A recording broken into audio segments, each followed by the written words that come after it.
Hello বন্ধুরা, welcome to only sports view. তো এই ভিডিওতে আইপিএল নিয়েও আপডেট রয়েছে, তার সঙ্গে কলকাতা নাইট রাইডার্স নিয়েও আপডেট রয়েছে, তার সঙ্গে বর্ডার গাভাস্কর ট্রফির প্রথম দিনের ম্যাচ নিয়ে আপডেট রয়েছে। তো ভিডিওটি সবাই শেষ পর্যন্ত দেখতে থাকো, আর চ্যানেলে নতুন হয়ে থাকলে চ্যানেলটি সাবস্ক্রাইব করে পাশে থেকে বেল আইকনটি অন করে পাশে থেকো। তো প্রথমে যদি বর্ডার গাভাস্কর ট্রফি নিয়ে আলোচনা করা যায়, তো বর্ডার গাভাস্কর ট্রফির প্রথম দিনে যেখানে দুই দলের ক্যাপ্টেন, একদিকে অস্ট্রেলিয়ার ক্যাপ্টেন প্যাট কামিন্স, আরেকদিকে ভারতের ক্যাপ্টেন জাসপ্রীত বুমরা। তো ভারতের হয়ে জাসপ্রীত বুমরা সে টসে জিতে প্রথমে ব্যাট করার সিদ্ধান্ত নেয়, যেখানে ব্যাট করতে নেমে ভারত একের পর এক উইকেট হারায়। যেখানে অস্ট্রেলিয়ার bowling Mitchell Marsh, Mitchell Starc এবং প্যাট কামিন্স এবং জর্জ হ্যাজেলউড সহ এরা মারাত্মক বোলিং করে। এই বোলিংয়ের সামনে ভারতের একের পর এক উইকেট পড়তেই থাকে। তো সেই জায়গায় কেএল রাহুল একটা সময় ভালো খেলছিল এবং কেএল রাহুল ভালো খেলতে খেলতে হট করে কেএল রাহুলের একটা বিতর্কিত সিদ্ধান্ত, যেখানে কেএল রাহুল আউট হয় না এবং সেই আউটটা আম্পায়ার কিভাবে আউট দেয় সেটা আম্পায়ারই জানে। তো কেএল রাহুলের একটা বল পরিষ্কার দেখা যাচ্ছে সেটা ব্যাটে লাগেনি, তো সেই জায়গায় সেটা মেন আম্পায়ার আউট দেয় না, কিন্তু সেটা অস্ট্রেলিয়া রিভিউ নিয়ে সেটা থার্ড আম্পায়ারের কাছে যায় এবং থার্ড আম্পায়ার ওটা কিভাবে আউট দিল সেটা থার্ড আম্পায়ারই জানে।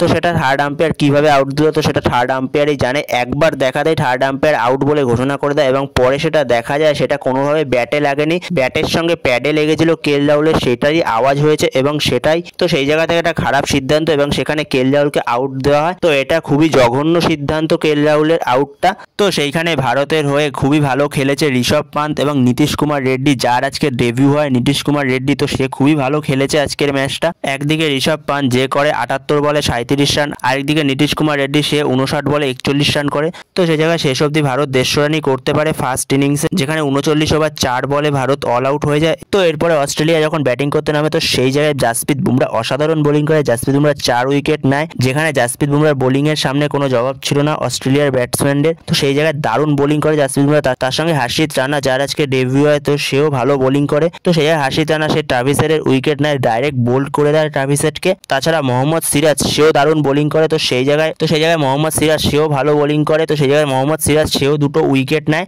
তো সেই জায়গায় প্রথম দিনের পরে অস্ট্রেলিয়া ব্যাকফুটে পুরোই, যেখানে অস্ট্রেলিয়ার রান হলো 67 রানে 7 উইকেট, যেখানে অস্ট্রেলিয়ার এখনো প্রয়োজন 83 রান, যেখানে ভারতের আর 3টে মাত্র উইকেট দরকার। তো সেই জায়গায় অস্ট্রেলিয়া পুরোটাই ব্যাকফুটে রয়েছে। তো সেই জায়গায় দেখা যাক আগামীকাল কি হয়। তো এরপরের আপডেট হচ্ছে আইপিএল নিয়ে। তো আইপিএল শুরুর অফিসিয়াল ডেট চলে আসলো, যেখানে আইপিএল শুরু হচ্ছে 14 মার্চ থেকে এবং ফাইনাল হবে 25 মে 2025, যেখানে আইপিএল ফাইনাল হবে ইডেন গার্ডেন্সে। তো অফিসিয়াল ডেট চলে আসলো আইপিএল নিয়ে। তো আইপিএল শুরু হচ্ছে 14 মার্চ থেকে। তো এরপরে আপডেট হলো জোফরা আচারকে নিয়ে। তো সেই জায়গায় জোফরা আচার সে আইপিএল অকশনে নাম দেয়নি। তো সেই জায়গায় আইপিএল অকশনে 574 জন প্লেয়ার নাম দিয়েছিল। তো সেই জায়গায় এখন যেরকমটা শোনা যাচ্ছে জোফরা আচার সে আইপিএল এ নাম দিতে চলেছে। তো সেই জায়গায় 575 নম্বর প্লেয়ারটা জোফরা আচার হতে চলেছে। তো সেই জায়গায় জোফরা আচারের প্রতি কলকাতা নাইট রাইডার্স যেতে পারে অকশনে। সেই জায়গায় কলকাতা নাইট রাইডার্সের একটা আগ্রহ রয়েছে জোফরা আচারের প্রতি। তো সেই জায়গায় দেখা যাক কলকাতা নাইট রাইডার্স শেষ অবধি জোফরা আচারের প্রতি অকশনে বিট করে কিনা। তো এরপরের আপডেট হলো শ্রেয়াস আয়ারকে নিয়ে। তো শ্রেয়াস আয়ার সে কি আবার কলকাতায় ফিরতে পারে? তো সেই জায়গায় যেমনটা শোনা যাচ্ছে শ্রেয়াস আয়ারের প্রতি কেকেআরের একটা আগ্রহ রয়েছে। তো শ্রেয়াস আয়ারকে কলকাতা আবারও ফেরাতে পারে। তো সেরকমটাই রিপোর্ট করা হয়েছে ক্রিক বাজের থেকে। তো সেই জায়গায় ক্রিক বাজ সেরকমটাই বলছে যে শ্রেয়াস আয়ারকে আবারও কলকাতা ফেরাতে পারে। তো কলকাতা শ্রেয়াস আয়ারকে ফেরানোর জন্য আগ্রহী। তো সেই জায়গায় দেখো কলকাতার সাথে কিন্তু শ্রেয়াস আয়ারের কোনো ঝামেলা হয়নি। শ্রেয়াস আয়ার একটা অ্যামাউন্ট চেয়েছিল, তো সেই জায়গায় কেকেআর সেটা দিতে রাজি নয়। তো সেই জন্য শ্রেয়াস আয়ার কলকাতা ছেড়েছিল।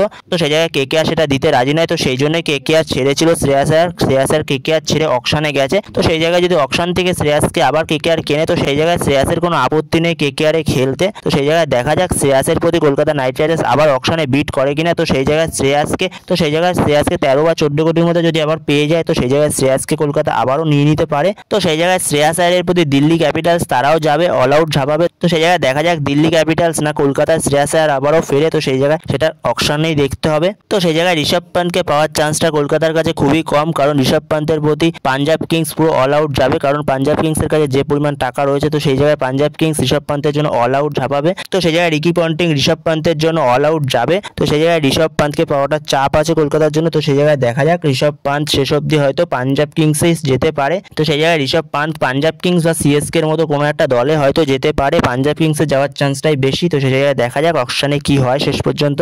তো সেই জায়গায় শ্রেয়াস আয়ার যদি আবারও কলকাতায় ফিরে তো তোমরা কতটা খুশি? তোমাদের মতামত অবশ্যই কমেন্টে জানিও। শ্রেয়াস আয়ার কি আবারও কলকাতায় ফিরতে পারে?